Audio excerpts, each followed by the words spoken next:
Labu som segileli changli nagalte chu nangma mun thinglai lung ta a jong aw le jing tawe ama holim le mel ki het mel chi na thil ho atong do so ke tawe na hi chunglam kel kol phunga kol kha thingjol ho jong abon chang akyang ton achon hluwin he chan atul so hel tawe chule thing khom ki jem pa jo si jong abon chan he chan atul huwin se chan avugoi tawe nangma mun thing jing jong bijin hal uwin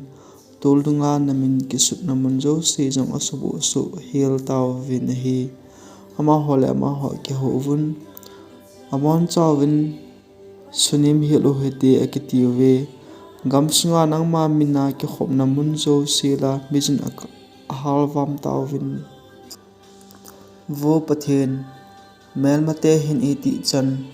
gia to chat waya eni ding ham mel ho hin aton sot gia jong namin agaw sap jing diu hita ipidinga na khot na tu tanga ibola na khot zitlam na oma na sip cha jing hita hi jong le kaleng pa pathen chu khanga hung jing a hin leiset mi te jala ta a jong khu hingna ahin so do sa jin hi